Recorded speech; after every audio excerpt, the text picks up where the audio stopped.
Alrighty guys, welcome back to Star Wars Review. Today I'm reviewing Star Wars Issue 22, The Last Division, which was written by Charles Soule with art by Raymond Rosanis, and it was released on April 13th, 2022. So I thought it was a solid issue. Had some solid tie-in to the Crimson Reign series, which is also the first issue to have the Crimson Reign name on the cover, which we do get a lot of Qi'ra in this issue.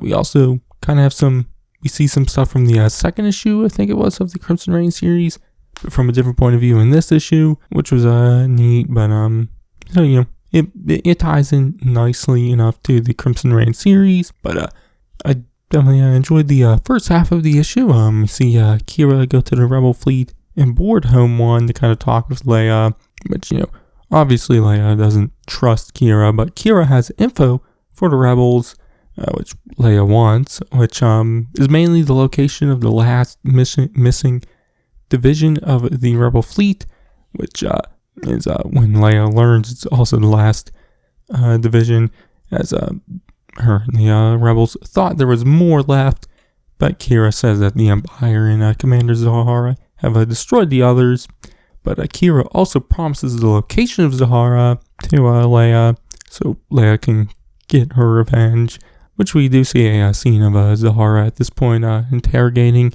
Shara Bay, which Shara says she won't give any answers, but Zahara uses the fact that she knows about Poe to get Shara to give answers. But I'm back with Qi'ra and Leia. We see Qi'ra wanting to meet with Chewie, but Chewie is in this training room.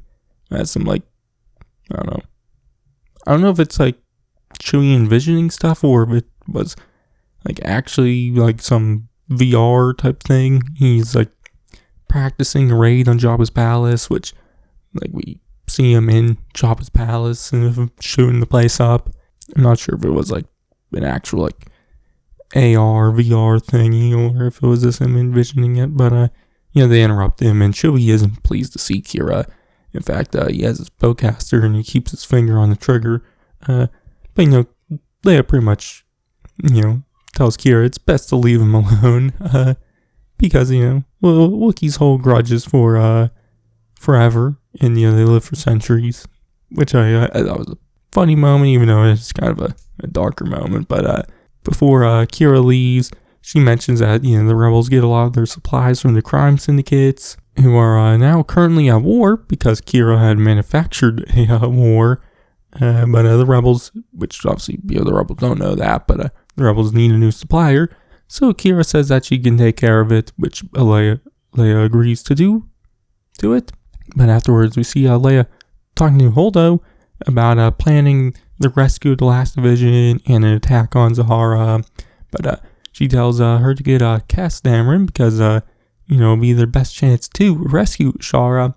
Which Holdo then tells Leia that Cass is already doing that, and that Cass said there was Leia had ordered him to do it, which obviously wasn't the case. Which the second half of the issue is that rescue attempt, or the start of the rescue attempt, which I enjoyed this part too. I probably like the stuff of Qi'ra and Leia live more, but we see Cass and his team with Pathfinders in a U-Wing, along with Starlit Squadron, who are all in their X-Wings and ships and whatnot in hyperspace, and Cass is kind of running down the plan and what they're going to do and whatnot, which is Starlit Squadron is going to fight some ties as a distraction, so Cass and his Pathfinders and the U-Wing can board the Tarkin's Will and rescue Shara and get out and then leave. We see them get a call from Rebel Command, which Cass tells them not to answer it because, those tell them to return. And if they don't answer it, they never got told to do so they can't say they disobeyed orders.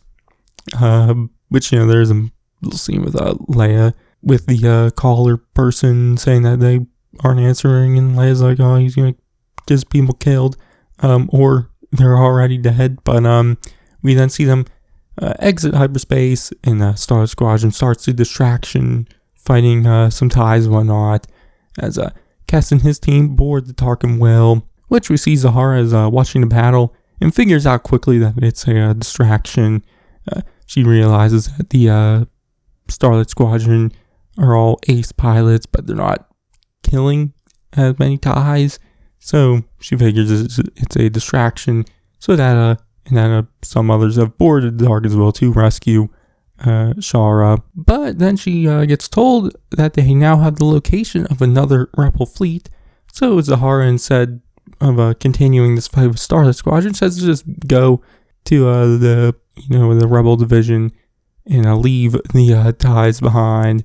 And so they quickly jump to hyperspace, which we see Starlight Squadron kind of react to that. And we also learn that Kes and his team had already boarded the Tarkinville and didn't return, which we then see them now on the Tarkinsville reacting to it, jumping to hyperspace, which Kes says that, they'll just continue on with their plan and rescue Qi'ra and find another way off board. But we see the Tarkinsville arrive at Pangaea and starts attacking that last division, which some of this we saw in issue 2 of the Crimson Reign series. But the issue ends with the rest of the rebel fleet arriving to fight Zahara, and Zahara getting ready for that fight. So yeah, like I said, I liked the issue. Definitely the moments in the first half of Leia and Qi'ra, but I still enjoyed the second half. Kind of just more happy that they're finally starting to wrap up the stuff with finding this other rebel division, or finding all the rebel divisions, because it's been going on for a bit now. And also just the rebels finally starting to rescue Charbet, because she got lost aboard this Tarkinsville like 10 issues ago. Obviously there's the whole War of the Bounty Hunters crossover, which kind of stalled the series out a little, but it still was a good bit ago. So happy that they're doing that, but I still enjoyed the stuff we saw from that in this issue. So yeah, but my grade, I'm gonna give it a B. So yeah, but that's gonna be it for this one.